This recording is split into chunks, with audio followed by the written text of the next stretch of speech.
people talk about Zibo now, they often think of it as a city that suddenly became famous online.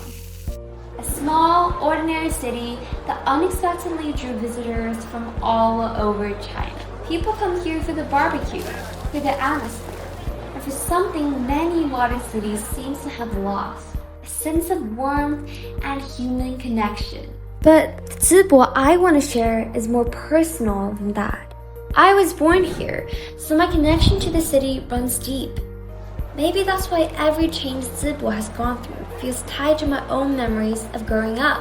Over the years, I've watched the city slowly change and come alive again. Every time I come back during holidays, I feel that familiar sense of comfort. No matter how tired or restless I am, Zibo always seems to calm me down and make me feel at home again. In some ways, it reminds me of Tara in Gone with the Wind. Whenever life became overwhelming, Scarlett always returned here because it gave her strength and peace. That's how I feel about Zibo too. And because I love this city so much, I want more people, not only in China, but all around the world, to see the real Zibo. I want the world to see the most honest and kind-hearted people living on this ordinary land. I want them to see a city government that has always stayed true to its original vision and served its people with dedication. I want them to see the rich cultural heritage hidden in Zibo's alleyways and its historical fabric, condensed over the years.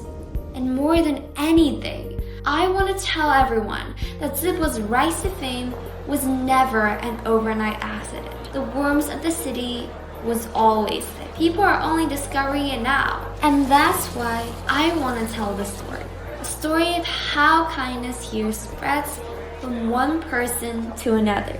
Like a boomerang that always comes back. Through these small everyday moments, I hope I can show you the most real and heartfelt side of Zibo. Trust me, once you understand it, you fall in love with this small city, so full of the warmth of daily life and the kindness of its people. Hey guys, so let's come along and see what daily life is really like for people in Zibo. So right now we're walking through a really busy morning market, and as you can see there's a lot of products being sold here. It's just a really convenient place to be. You just go down from your home, from the building that you're living in and across the streets, and you have this plethora of products that you can choose from. And as you can see, the street is surrounded by buildings where a lot of people live here. So this is the Zibo way of living, which is really convenient. As you can see, there's a lot of fruits being sold here, a lot of fresh strawberries and blueberries and oranges. Okay, so this vegetable, I would say, this plant is called xiangchunya. It's freshly picked by the merchant, and you might not have seen this before, but this is kind of unique to the Zibo people's diet. There's even stalls to sell some sheets that's used on the back. You can even find medicated plaster right over here. It's I would say a Chinese way of healing. Like whenever something's aching, you just put this plaster on the part that's on the specific parts that you're experiencing pain, and it will heal by giving a release to the pain. And as you can see, a lot of products are already being sold, so we gotta be quick. And there's also places for selling clothes. I would say that most of them are for the citizens who live here locally, because these clothes and these fashion styles are mostly liked by the elderly groups of this community. But however, the younger generation, most of them still go to the malls to purchase clothing. Wow, the products of this morning market is truly diverse. You can even see a lot of beautiful flowers, a lot of plants that you can buy and put in your house. Really rich in variety, a lot of stuff you can choose from. These were a lot of breakfast stands, so if you wake up a bit too late or you don't want to make your own breakfast, this is your ideal place to go in the mornings. And so as you can see here, this is a breakfast stall. There's 肉夹馍. It's like the Chinese hamburger. So they first bake the bread right here and then they stuff meat into it. It tastes really, really good. And sometimes they do also add some boiled eggs in it to elevate the flavor, which is really, really tasty. And I would say this is one of my favorite food right here in the morning stall. Okay, as you can see, the bread is baked right here. It is really crusty and smells really, really good. And the meat right here consists of chicken and pork that has been dipped and boiled in this special flavored syrup, I would say, that made it taste really, really nice. This is one of my absolute favorite food right here in all of these breakfast stalls. So when I was a kid, I also, until now, like whenever I come back to my hometown and down the streets, I would definitely come here and get one of these Chinese styled hamburgers, and it always makes my day. So here we are at the next stall. This stall is making, I would call it sesame flat bread. So they first mold it on this semi-curved surface and then they dip it into the sesames and then they put it into the oven right over here to bake for a while. And some of them are just bread, and for some of them there's meat inside, but after it's baked it looks really flat and it's really crispy on the outside. So I'm a bit curious what's the price for these pastries, or what's the price of the food. And I just asked. They are extremely cheap. They are like less than $1, which is just crazy for this brilliant food that they make every morning. 哎，老板，我刚看您这块挂着一个，说是中国寿司是吗？那它和泰国寿司有什么区别呢？因为原料用的是中国的。哦，原料是中国的。Wow, he's really, really humorous. I asked like, why is this called Chinese sushi and how is it different from the Japanese version of it and other versions of the sushi? And he says, he responded really cleverly. He said because all the products and all the materials, all the food came from China locally. So that's why it's called Chinese sushi. Okay, so I just asked them a few questions, and they said that most of the customers that buys these, their food is the local people, and they wake up like 4 or 5 in the morning to prepare and to set up their breakfast stalls. So it's a lot of work and a lot of dedication, and really, really, really early, so that people living here could enjoy the fresh and handmade products they made in the morning. It's like they carry on this warmth to the people and bring a force to the local community. It's a really, really nice thing to do. So now we come across a stall that sells a lot of seafood. Right here you see shells, and that's a bunch of fresh oysters, and here's some crayfish. Really, really fresh. You can see that they're still crawling. A bit creepy though. Anyways, hey there. This is what I'm having for breakfast. This is the sesame bread, and this is wonton, which is also, you can think of it as the Chinese ravioli, like the Italian dumpling-like thing. And it's basically the Chinese dumpling, but with this thinner wrapping and has soup with it.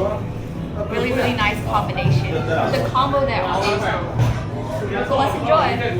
So right now we're walking along this once a bit noisy streets with all of the merchants selling their stuff, but right now a bit serene and empty, as you would say, because I think it's a really clever way of how the governments have organized this street, because in the very busy mornings they didn't block a lot of traffic because there's not a lot of cars coming through, but right now this is entirely clean, no leftovers, as if nothing had happened in the mornings. And so I think it's a really clever way, again, is that some of the people, some of the locals who live there rely on this this morning market for a source of income. And many young people like us really enjoy the food there, or just want to make their own breakfast. That's me. They have this opportunity to go just across the streets to buy breakfast, and they don't have to go really far away to the mall to purchase all of the daily necessities, all the clothing, all of the food products they need. So all of this tied together makes Zibo a very vibrant and lively, as well as a really passionate city that people live in. Hey there! Right now we're walking through a park next to the morning market, and this park is called 火炬公园. It's really close to where my grandparents live, so I'm really familiar with this park because I've been there every time I come back to my hometown in Zibo, and this is truly a wonderful place to be in. Here you can feel the slow-paced lifestyle that the locals live right here. There's even people singing in the background every morning, and as we walk along this path surrounded by a lot of green vegetations and a lot of trees, and there's a lot of flower cherry blossoms as you move further forward down this main route in the park. So there's a lot of exercise and fitness equipment that is always occupied from day to night whenever I come here. And here's a 300-meter running track. It's oval shaped, and during early spring there's a lot of cherry blossoms surrounding this running track. So it's a really beautiful place to run. 那您好，我刚看到您在这里有健身，想问一下您就是在每天是几点起来在这块健身呢？每天8点来。那您一般晨练要多长时间？2个小时。那还挺长的。中午2个小时，下午2个小时。那您觉得在每天晨练之后，是不是身体素质什么都会变好？就是感到浑身很舒服。很神清气爽的，对不对？啊，对。 Wow, they are truly incredible. Look at the strength. They're like so familiar with the movements and with the bar.